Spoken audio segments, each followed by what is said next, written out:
Good evening. Welcome. I'm John. I'm a bookseller at Literati Bookstore in downtown Ann Arbor, Michigan. We're so pleased to welcome Dr. Emily Jane Odell in support of The Gift of Rumi and in conversation this evening with Dr. Nahid Siamdoust. Just a quick reminder for our viewers, if you're just joining us, about our webinar features. The chat is closed to you, but you can keep the chat window open. I'll be sharing links to purchase The Gift of Rumi from Literati Bookstore throughout the event. The Q&A feature, however, is available to you. So whenever you have a question this evening, please feel free to submit that question in the Q&A box. I will read a selection of your questions at the conclusion of the conversation this evening. And live transcription is available on your toolbar as well, using the CC icon should you need it. I'll also mention that in the chat. And if you're watching us later on YouTube, there are always links to purchase books in the description directly below me. You can also click on the little typewriter icon on the bottom of the video as well to subscribe to our channel to be kept up to date with all of our At Home with Literati events, which will continue through this year once they become available on our channel. And as a reminder, you can shop for more books at literatibookstore.com to have shipped to your home anywhere in the United States. And if you live in Southeast Michigan or the Ann Arbor area, of course, our doors are open to the public for in-store shopping. But most of all, we would just like to thank you for your attendance this evening or this afternoon or this morning or much later this evening, depending on where and when in the world you may be joining us from. So without further ado, I'll introduce tonight's moderator to introduce this evening's author. Dr. Nahid Siamdoust is an assistant professor of media and Middle East studies at the University of Texas at Austin, where she is a member of the Provost Cluster in Global Media Flows and Disinformation. Prior to that, she was the Colorado Scholar at Harvard Divinity School's Women's Studies and Religion program and a postdoctoral associate at Yale University's program in Iranian Studies. Her first large research project culminated in her book, Soundtrack of the Revolution, The Politics of Music in Iran, published by Stanford University Press. Prior to her academic career, Nahid worked as a print and TV journalist across the Middle East. Please welcome Dr. Nahid. Thank you very much, John, and thank you to Literati Bookstore for hosting this conversation on this beautiful new book by Dr. Emily Jane Odell. Brace yourselves. I'm going to introduce Emily, and she's got a fascinating bio, and it's fairly long, but it gives you a sense for the breadth of her life and her travels and her studies that have really sort of fed into the book that she's written. Dr. Emily Jane Odell is the author of The Gift of Rumi, an expert on Sufism and Islamic law. She has spent over 2 decades visiting Sufi masters from Indonesia to Mali, taught Sufi whirling in Istanbul and Beirut, and preserved historic Sufi shrines on the Silk Road. For her expertise in Islamic law, she has been a research scholar in law and Islamic law and civilization, research fellow at Yale Law School, and an editor for Harvard Law School's Sharia Source. Stateside, she has taught at Columbia, Brown, Harvard, where she received an award for excellence in teaching. She has also taught at the American University of Beirut in archaeology, was an associate professor at Sichuan University Pittsburgh Institute in China, and also taught as an assistant professor in Oman at the Sultan Qaboos University there.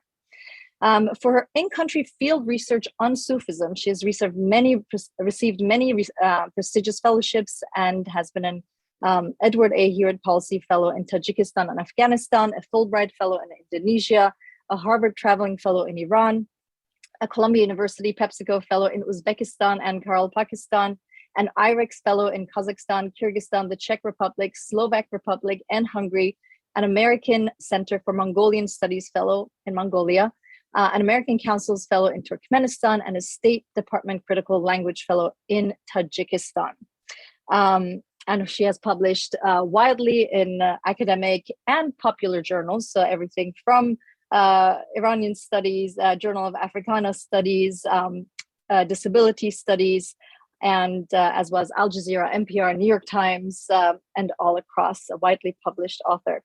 She's currently a professor at Parami University in Myanmar and a fellow at the American Institute for Indonesian Studies in Java, And she's presently writing a memoir about her adventures in China and Tibet. That was your last post, Emily. You taught in Sichuan before your current position in Myanmar.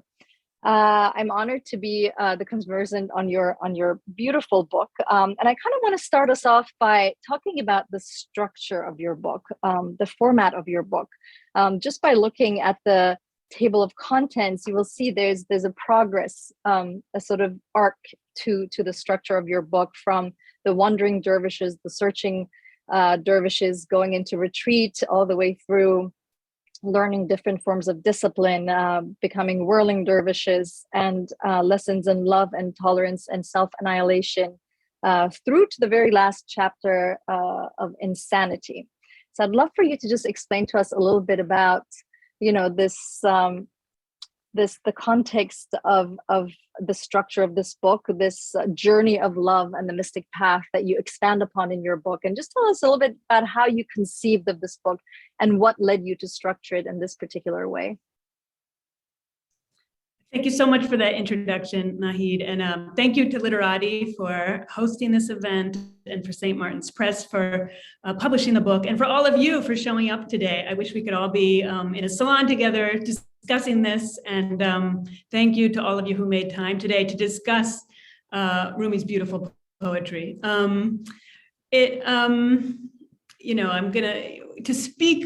to put words to Rumi's poetry feels impossible. Okay, so I will try my best tonight to kind of explain my intention and explain the messages behind it. But it's so hard to put words to what's in the human heart.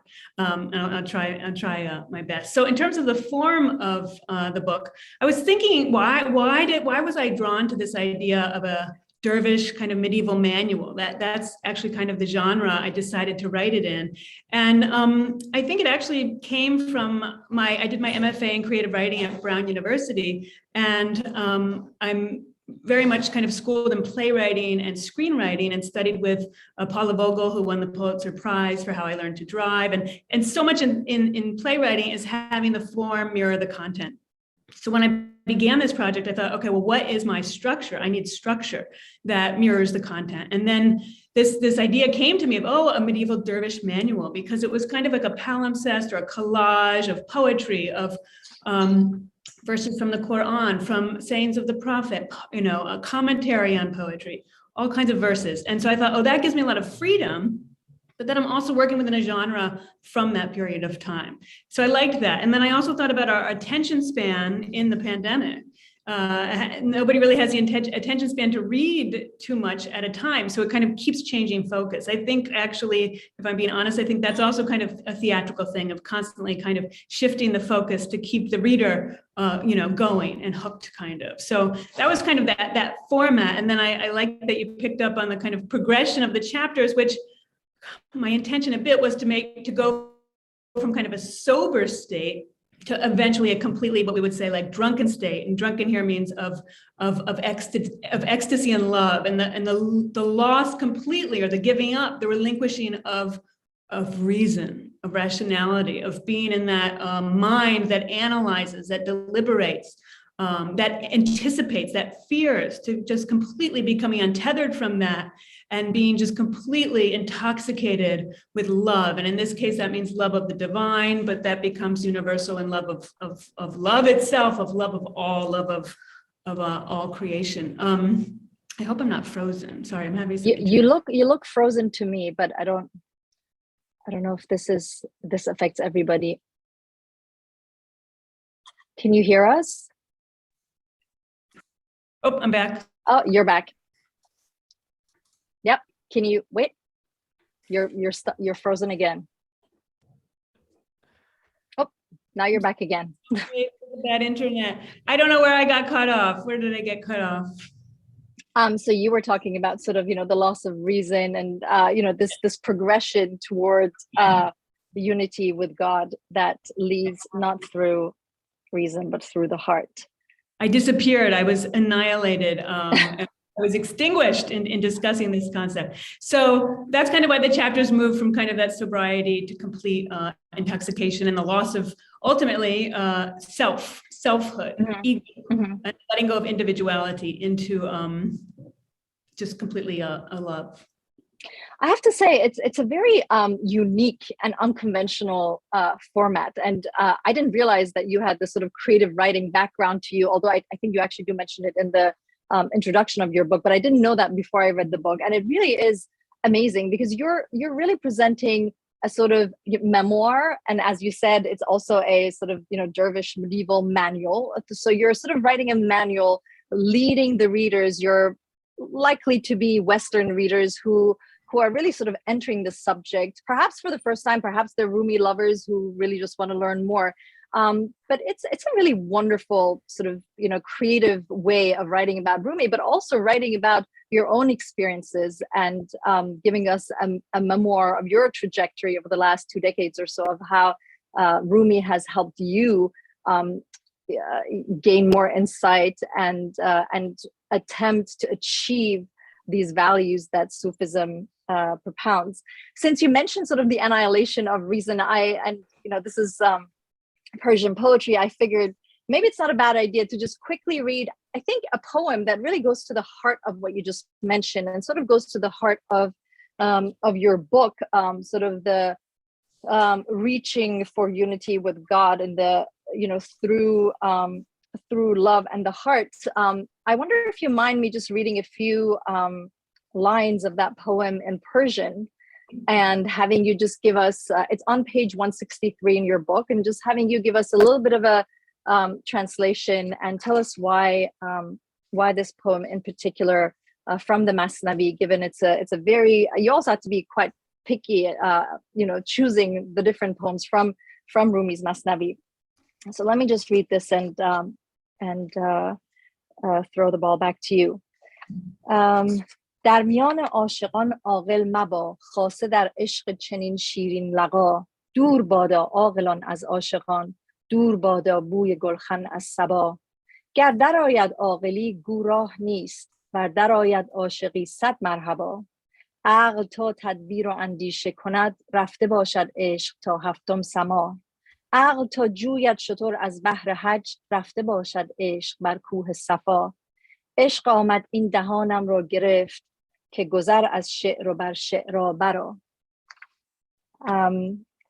Yeah, I thought it would be interesting maybe for our listeners to just hear the poetry in its original language, which I think was really the lingua franca of the time that attracted so many people from all corners of the world to engage with this poetry. Thank you so much for that beautiful recitation, Nahid. Maybe I'll read it in English and then just kind of discuss, and I can also discuss maybe some translation, just show how the art of translation, that it's so difficult because there's so many directions and choices you can make, and it's an imperfect art. It can never be perfect, and it cannot capture the original, and it's so important, as you just showed, to hear it in the original. Okay, among the lovers. Among lovers, don't be rational, especially when in love with such a sweet face. Let the rational people stay far from the lovers. May the smoldering embers be far from the gentle breeze. If a rational person enters, tell him there is no way. But if a lover comes in, give him 100 welcomes. By the time a rational person has strategized and deliberated, love has already flown to the 7th heaven. And by the time a reasonable person has found a camel for Hajj, love has already climbed Mount Safa. Love has come and closed my mouth. Pass beyond poetry and fly to the stars. So that's it in English. And you can see her kind of right. What we were speaking about is leaving behind reason. And there is here in this poem multiple examples of levels and of ascension. And that's what I kind of tried to bring out in the translation. I could just do an hour on this, so I'll try to keep it as basic as possible. But in doing this, there's a juxtaposition, obviously, of the rational person and the lover. And in fact, I'll just tell you one thing that I chose, that in the original, it's intellect, it's reason. The word is reason or intellect in the kind of further down part of this that has strategized and deliberated. I just felt that an American reader might have a hard time personifying reason, or reading about reason as personified, or mind or intellect as personified. So I made it a rational person, because in the beginning he's saying, stay away from the rational, if you're a lover, stay away from the rational people. So he's kind of set that already. So there's things I have to think about in terms of the demands of the readers, culturally, in terms of attention, how much of the abstract concept to take literally, or then to kind of make it a little bit more accessible. So there are all these choices that I annoyed so many of my, I don't mean annoy in a bad way, but brought to my friends to deliberate, and they're like, how has this not driven you completely mad? But I love this, and this is why I do a project like this and love translating, because of those choices. So they're so difficult, but by the time you've deliberated, by the time, kind of analysis is paralysis, the time somebody has, decided what am I going to do? Love has flown all the way to this important sacred mountain in Mecca.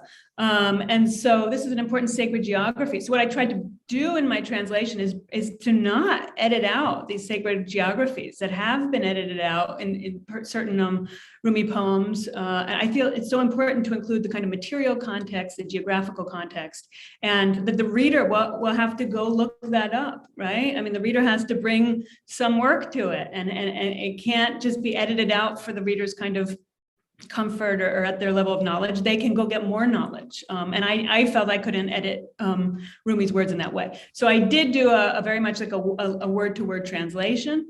And that to me was very important. In the future, I might let myself take more liberties, but because there's been, kind of a question of people of what's being edited out, what's not, what's being changed, I did pretty much kind of just word for word, but there are some instances where you have to kind of tweak it a little bit. Yeah, that's super interesting. I know this about translations of Rumi, and I read it in your book also, that sort of Islamic references have often been edited out by translators, in part to make it more accessible, and in part because we do live in an age of Islamophobia. So it allows for more sort of a wider readership, I suppose. And he is he not the most popular poet in the world, the most best-selling poet? Am I getting that right? That's usually the tagline. Yeah, yes. Right. Okay. And I'm just wondering, so in the process of translation, and I like how you explained that you really tried to do a more literal translation, trying to stick as closely as possible to Rumi's text, Rumi's poetry. Did you sort of make any exciting discoveries? Did you stumble upon anything that surprised you? Because I know you've been studying Rumi for many years, but this is the first time that you actually went through the process of trying to translate him for a readership. Did you make any discoveries that you want to share? I thank you, because in the beginning you mentioned kind of that I bring my personal narrative to it. So of course, any translator brings themselves to it, right? And so what I could see in doing that was, because of having been so immersed, and just for people who haven't maybe read the blurb about the book or read the book, I had the very unique and rare opportunity to do a 40-day retreat in Istanbul with a mystic master in the tradition of Rumi. And some of you might know this as the kind of the whirling dervishes you may have seen, if any of you have been a tourist in Turkey, but there's a whole history to that practice. And so I was very fortunate to be invited to do that. That is not really done these days, but I am a purist. And I think that the sheikh who invited me to do this knew that I would kind of have that intense interest in doing something like this, to learn how to whirl like a dervish within that spiritual community. So I did not really kind of leave the house for a month, and was just immersed in learning how to whirl, in trying to play the reed flute, in reading Rumi poetry. So I was looking, when I was translating, at those dervish references, and the referencing of dervish culture, and the referencing of what is chanted in the divine ceremony of remembrance, a kind of a meditation. What are the words that are said? And those have also kind of been taken out of other popular translations. But to me, those are so essential. Let's hear, the chanting is in there. Yahoo, for people who I don't want to get too academic, but for people, the Arabic is in there, right? That is chanted. And I can't edit that out. That's essential. He's showing us those dervish practices. So I really liked finding all of that dervish culture, which a lot of times is kind of maybe glossed over or edited out. I have an archaeological background, so I was so interested in the material culture of what he mentions of 13th century. So for example, instead of like wine jugs or something, I found it actually said wine skins, and I just got so excited. So that was a fun surprise where I thought, I have to say, wine skins, that tells you something so different of kind of the material culture. I think also something for me that was fun to find was all the references to Islamic law. Emily, sorry, wine skins being the animal skin in which the wine was stored? Yeah. Yes. Okay. Mm-hmm. So interesting. Rumi was a mystic preacher. He was also an Islamic jurist. So I loved finding so much about Islamic law and about judges and fatwas, and kind of he's a little bit critiquing that way of being that's so kind of legal. And he's kind of saying, throughout the letter of the law, and like, let's look at the spirit of the law. And I'll just I just gathered all kinds of quatrains that might be, relevant to what we're talking about. I'll just read one of those. He says, our judge is not like other judges. His interest is not in fatwas on satin and scissors. Our judge has been a lover from beginningless time. With anything else, the judge of love is not happy.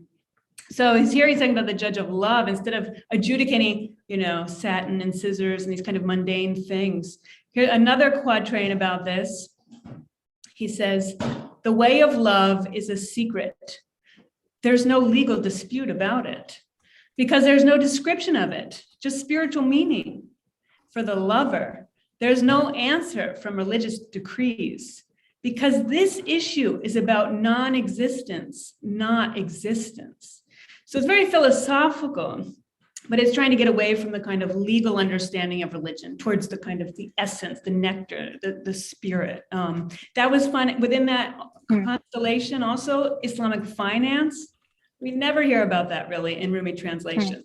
All this stuff about the asset and will it bring you life, life is an asset that you have to give freely away. These kind of Islamic finance terms that I had to turn towards Iranian friends for help with because that was kind of out of my scope of translation in Rumi poetry. So those were some of the fun things. And then as a playwright, I loved that he has all this dialogue. And a lot of times in popular translation, the dialogue is kind of stripped out. So he talks to his heart, he talks to his mind. And there's all kinds of, like patient to doctor. And a lot of times those are changed from the dialogue to a kind of more general statement instead of the discussion. So I think that was also a nice surprise. So those are just some of the fun surprises I found and that I, of course, from my own bias and background was drawn to.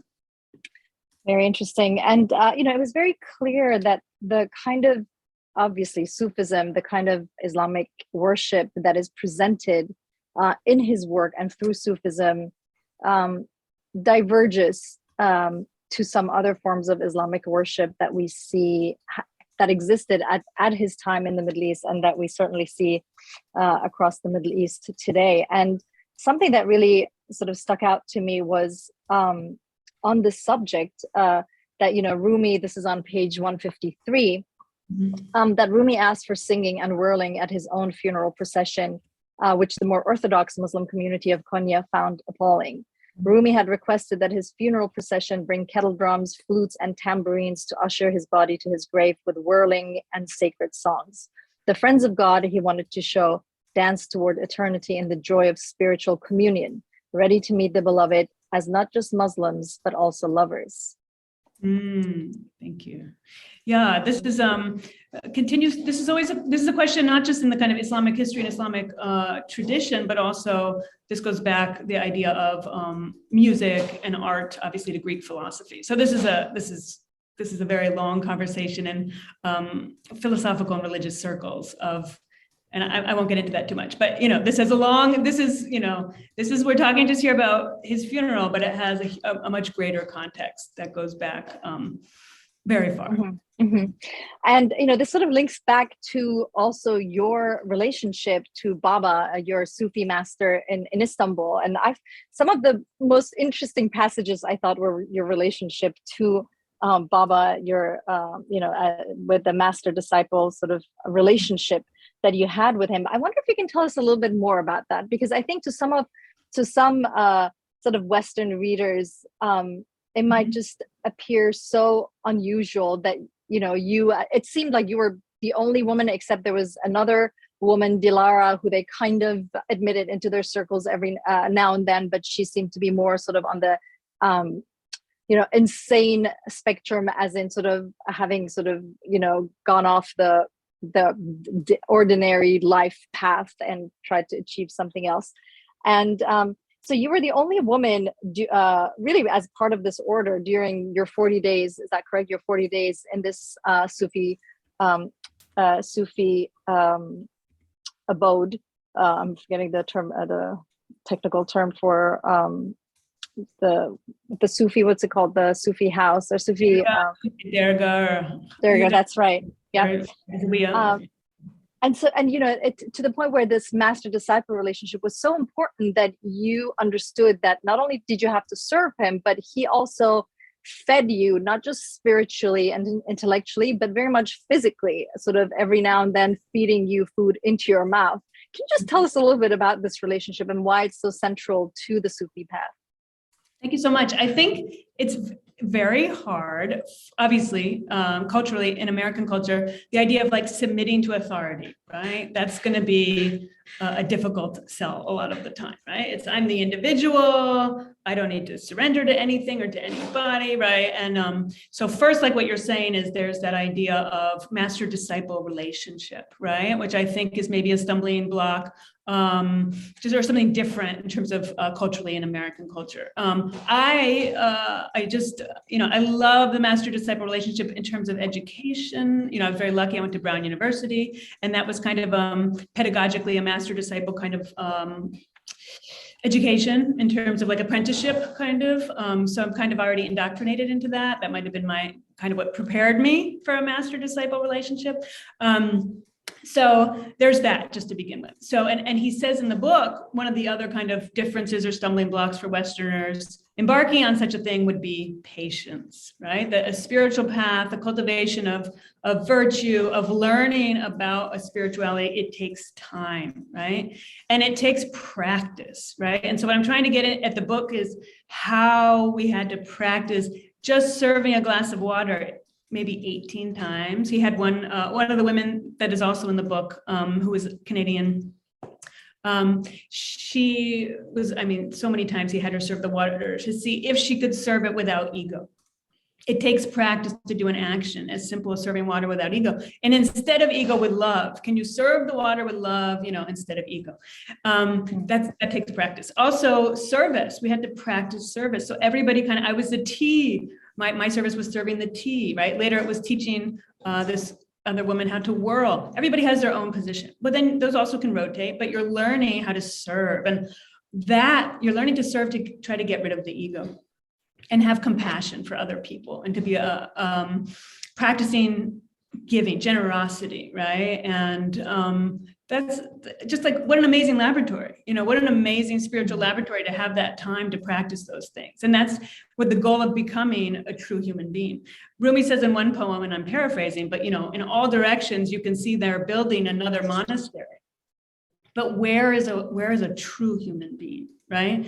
We have churches, we have mosques everywhere, but where is a good human being? And that's what this dervish path is interested in investing in and creating. And they said, our job, is joblessness, right? Our job is to serve, love, and to serve, one another. So I was learning how to do that, and that would be, and then also, of course, learning the whirling, which is a very choreographed and meaningful, symbolic ritual, which has a meaning in every gesture. So that took time as well. So I think those are some of the things. And also learning hospitality. Hospitality is such a beautiful part of Persian culture. And I've been to about 60 countries. You can't beat Persian hospitality if it's in Iran, Afghanistan, and learning that history, and in Turkey so also learning how to serve guests, it was I'm so grateful for that and what I learned. And it was very healing, as you said, like feeding me, showing that intimacy of care was profoundly transformative.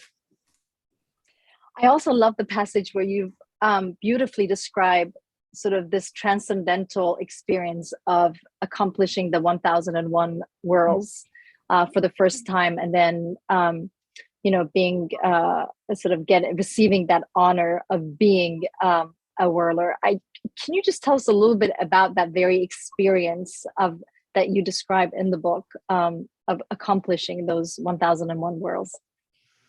Thank you. I did not know that was going to be the final exam, so if I had known that in the beginning, I don't know if I would have embarked on it, but I did pass the final exam, thankfully. But so it wasn't like at the beginning they said, oh, and by the end, I did not see that coming. It was just step by step by step. And then, it was like learning the step very slowly. And I mean, as slow as possible, where, I have a dancer training and I'm thinking, could you just show me the steps so I can just do it, but part of it is in the learning, right? And in going slow and thinking of each motion and kind of perfecting it. So eventually then I got the robes, and the whirling outfit. That was kind of like another step, and then kind of like, and then it was time to whirl 1001 times with all of my dervish brothers watching me.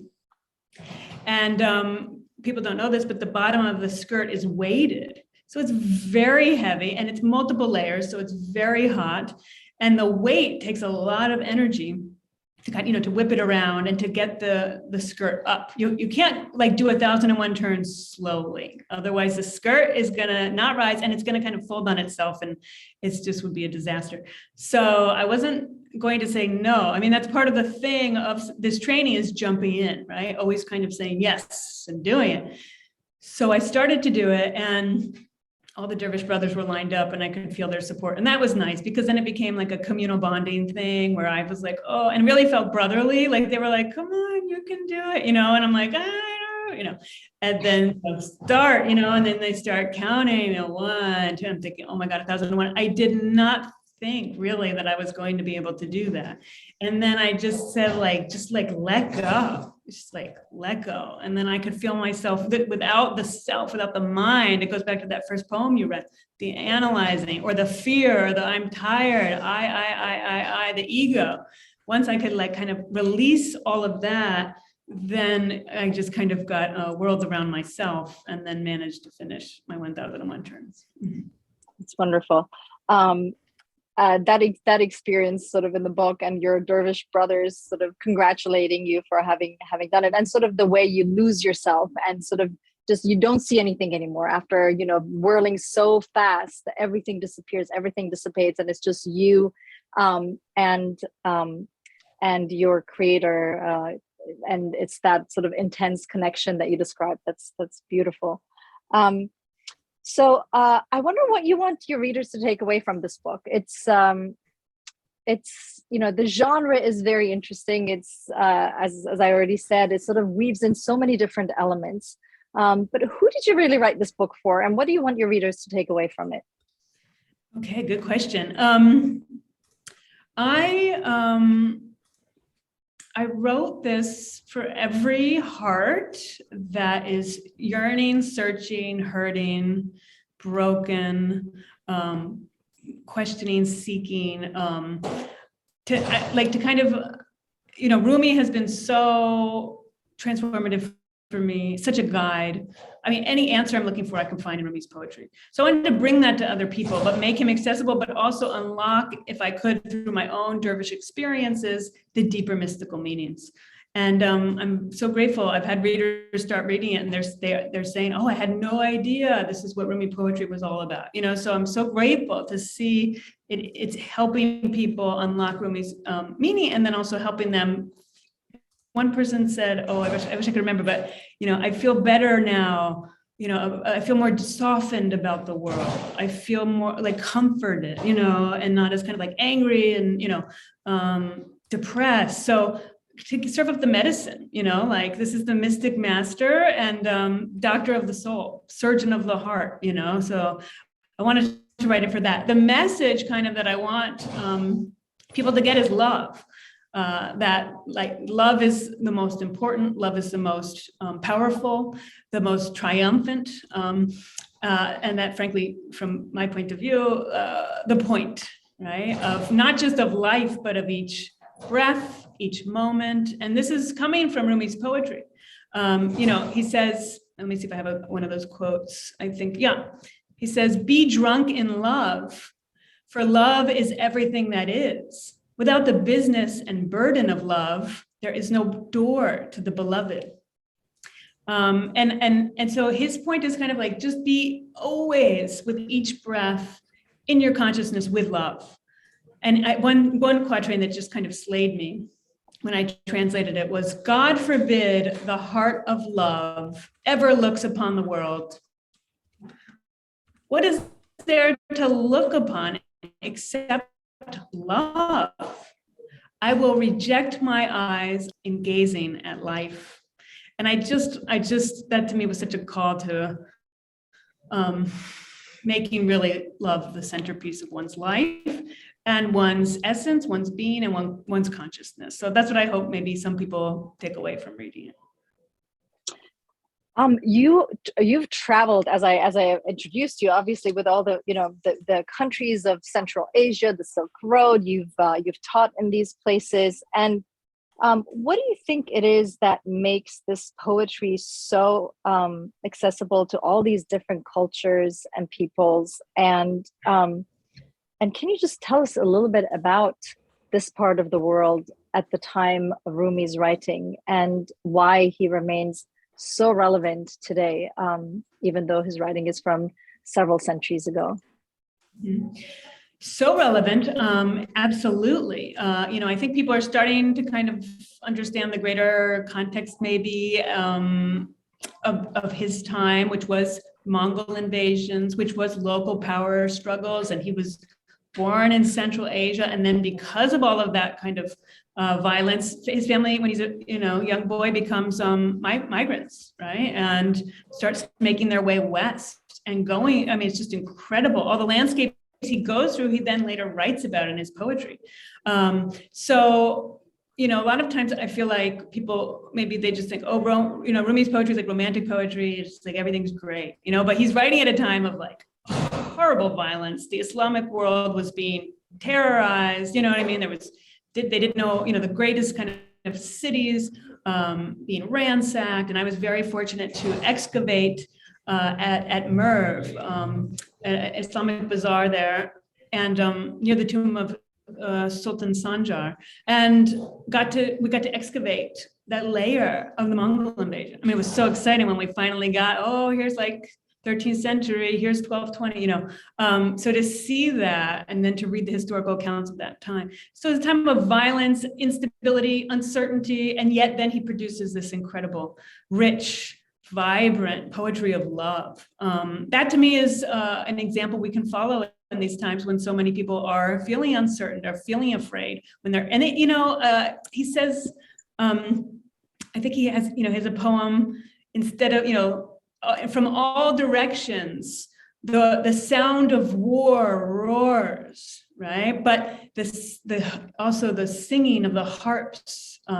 is playing. I'm paraphrasing, but he's saying, those are your kind of choices here when you look at this landscape of destruction before us today. The sound of war roars, but are you going to be focused on that in your self-consciousness? Meaning in yourself and in your consciousness, or focus on the beauty produced by artists, produced by love, produced by community, produced by companionship. He's saying that's where you should put your focus, and I think that's a very good lesson now and kind of in all times. I hope that answers some of your question. In terms of the geographies, I think I'm made a list in the beginning of all the geographies. So I did kind of 3 layers of geographies. There's his life geographies, wandering all across Central Asia with his family to the Levant. You also have the Arabian Peninsula, and then settling in what's modern day Turkey. He's buried today in Konya. Highly recommend to everybody listening, every December 17th. There's the wedding night of Rumi, celebrated in Konya in his mausoleum. Wedding night meaning the anniversary of his death. If you read this book, if you like this book, if you like Rumi, absolutely put that on your bucket list. It's incredible. So he has all those geographies that he went through and that he writes about. And then I talk about my geographies and where I encounter Rumi and legacies of him and appreciation of him. For example, in a dervish lodge in Lebanon, in Palestine, as well as in Tajikistan in their traditional music. So, I mean, all over. I mentioned many countries, but those are just some geographies we don't usually think about. Kashmir, I found in his poems. I wanted to really, Kazakhstan, I wanted to broaden the scope of our understanding of him geographically too. It's beautiful. Thank you. His wedding night, because he's reunited with his creator the day of his passing. I think this is I think this is a good moment to open it up perhaps to questions from the audience. I really loved how you sort of, related the experience that he was going through to our experiences today.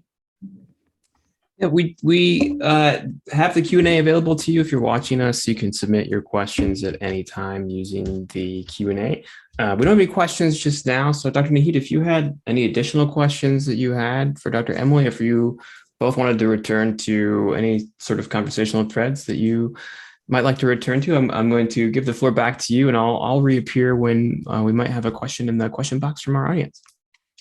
Yeah, I'm curious about, I think it took a lot of courage in some ways to write this book, because you do present, you write from a place of vulnerability. You write about a lot of personal experiences that you've gone through as a human being, eating disorder, all of the pressures on your life and so on. And I wonder if you can talk a little bit about that and what how you arrived at the point where you could open yourself up to write about those experiences in a way that felt manageable, I suppose. Well, thank you so much.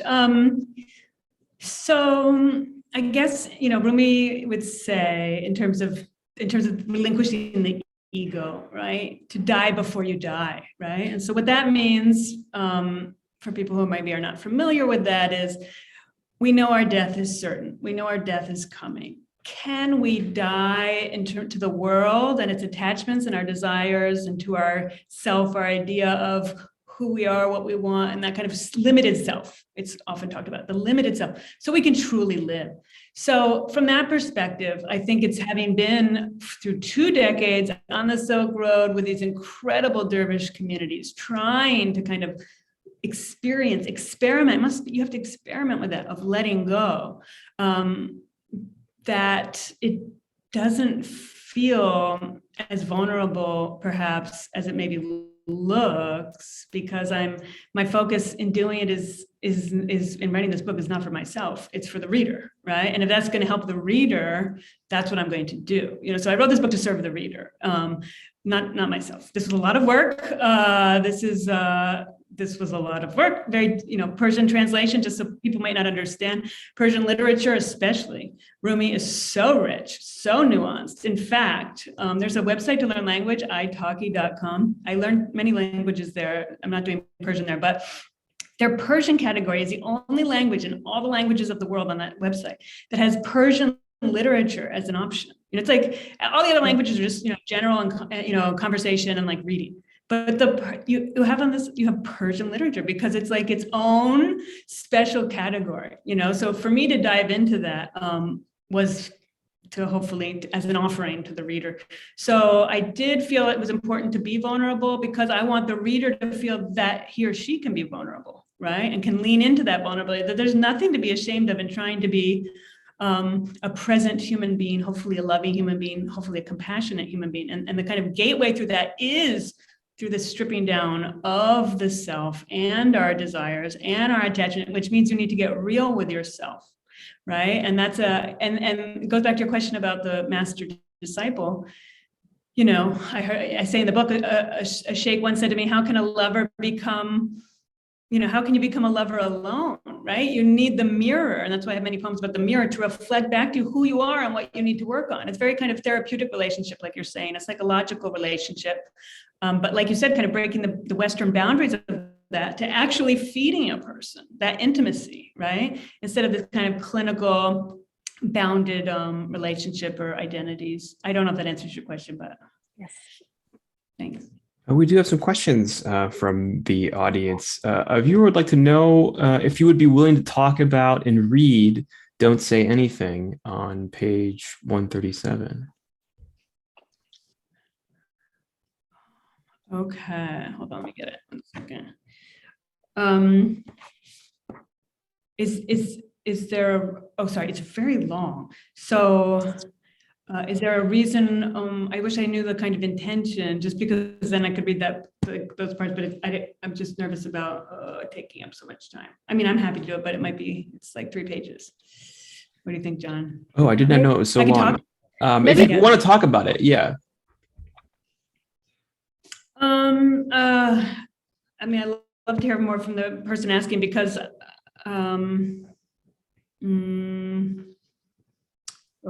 yeah, viewer, if you want to, if you want to sort of respond with maybe more of what you're interested in hearing Dr. Emily talk about with this, they write the concept of letting go reflected in the poem. Oh, that's nice. Okay. I'm just trying to think if I could kind of read it, but like kind of quickly, of letting go. Yeah. So this is kind of, it's interesting. Because I want the readers who don't have the book to kind of know. So I might just maybe do a little bit of it. Is that okay? Yeah. Yeah. Okay. Okay. Don't say anything. I'm an admirer of the moon. Don't speak about anything but the moon. In my presence, don't say anything except words about candles and sugar. Don't speak words about suffering. Speak no words save those about treasure. And if you're unaware of this, don't be distressed. Just don't say anything. Last night, I became crazy. Love saw me and said, I have come. So don't cry out, don't tear your garment, and don't say anything. I said, oh, love, I'm afraid of another thing. Love replied, that other thing doesn't exist. Don't say that other thing. I will whisper secret words in your ear. Just nod your head, yes. Except for that shake of your head, don't say anything. A moon of spiritual attributes became visible on the path of the heart. What a gentle journey there is on the path of the heart. Don't say anything. I said, oh heart, what is the moon this heart was pointing to, since it is not possible for you to measure? Pass beyond this and don't say anything. I said, is this the face of an angel, I wonder, or is it human? My heart said, this is other than angel or human. Don't say anything. I said, tell me, what is this? Or I will fall head over heels. My heart said, be like this. Fall head over heels and don't say anything. Oh, you, seated in this house full of images and imagination, leap up out of this house, grab your bags and go. Don't say anything. I said, oh, heart, be fatherly with me. Is this not a quality of God? My heart said, it is, but don't say anything about the soul of a father. So I read the whole thing just because once you get started with Rumi, it's hard to stop. But I love this poem because of its intense kind of tone of seduction. There's a real quality here of submitting, as the person who asked the question said, of surrendering to love, of letting love take over. And it kind of goes back to also the letting go of the rationality, right? Of saying, trying to make sense of, I want that other thing. I'm afraid of another thing, the fear. Oh, that other thing doesn't exist. All these concepts in the mind, getting away from these kind of forms in the mind, these concepts, and then saying, go beyond language, right? And this so many Rumi poems end with, be silent, right? Just contemplate, reflect, be with the presence, be with love, without the intercession or of words, of thinking. Just let yourself just be guided by love itself, right? Be guided by love. And the minute you speak, and he talks about this, it's like you're spending from the kind of grain house of your mind. You're not building the grain house of your mind, you're spending from it. Be quiet and let yourself be guided, which is full surrender. So the person asking the question is completely right. It's the full submission to love and listening and heeding love. It even says at the end what I'm saying. It says, "Oh, you seated in this house full of images and imagination." A lot of this is actually going back to Greek philosophy, some of this. Okay, so the idea of what's in the mind and the forms in the imagination. Break those concepts, right? Break away from knowing. Break away from, because knowing is also predicated on a before. Be here now with love, and that's it. I hope that's illuminating in some way for the person who asked. Thank you. I think we have time for maybe a couple more questions. We have a question from Delara Butters, age 10, who writes, could you talk more about how whirling with the Sufi helped you connect personally with Rumi? Oh, that's so great. Great question. Sure. So there's a lot of, that's a great question also, because just kind of explain the history of that. Rumi writes about whirling in his poetry, but the formal whirling ceremony comes after his death, and by his followers and also family members kind of institute that and institutionalize that, and it becomes kind of codified and ritualized. So the whirling in the poetry is kind of more an ecstatic whirling. So I knew whirling was very fundamental to his experience, to his relationship with his teacher. So my point is, it would be in a kind of different, a little bit maybe different way than we see it today, more kind of ecstatic, and also all night long in seclusion or with his teacher, Siamdoust Tabriz.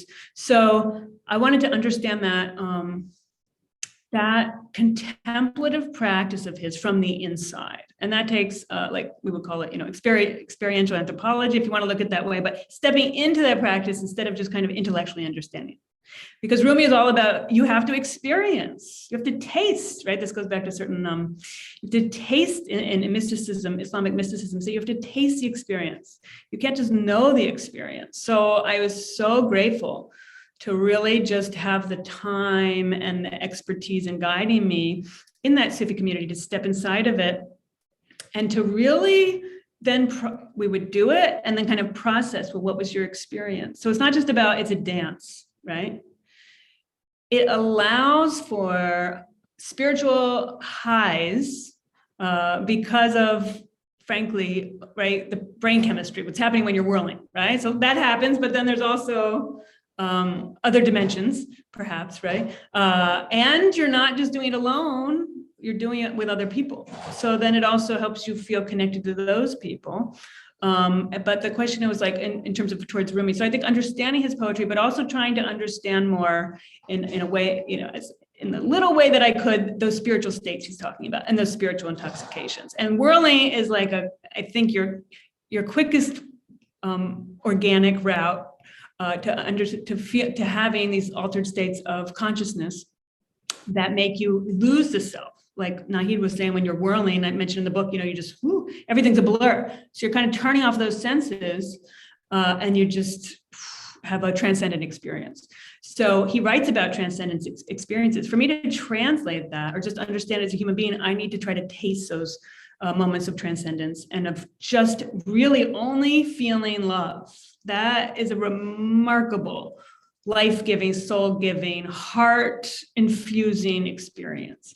But I just can't sit here and then, I feel transcendent, right? You need to be embodied in the body and ideally in communion with other humans who are also trying to make that ascension. And that whole ceremony is about ascending and then returning to earth together. You return together and you put back on the black cloak. You take it off, which is the world, the dark, the world. You start with it on, you take it off, and then you have to return to the world. You do not get to stay there. And this is also mirroring a very important spiritual journey in the Islamic tradition too, is the idea of going up and then coming down to return to earth.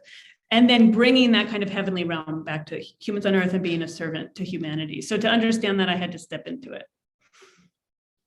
Thank you. I think we have time for one more question. A viewer writes, thank you for this beautiful and engaging presentation. I'm looking forward to reading the book. I'm very interested in the Rumi wedding celebration you just mentioned. Could you briefly describe what takes place in that magical space in terms of material culture and performative heritage? Thank you. Great question. I write about it a bit in the book. So you'll learn more of kind of like what the spirit is there. I tried to capture kind of what the mood is like at that time. There are formal events put on by, I'm assuming it's like the Cultural Heritage Ministry of Turkey, and that's one giant Whirling dervish ceremony, which is spectacular. That's in a large arena. Probably you'll see more whirling dervishes going, whirling at once than anywhere in that moment. But then there are smaller gatherings.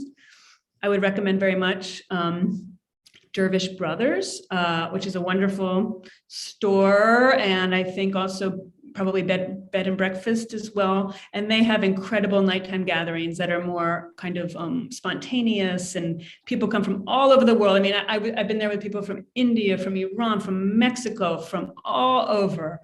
Just astounding. And everybody's doing kind of their own dervish tradition. And there's whirling, but everybody's kind of contributing from their community. A very special sacred space and time.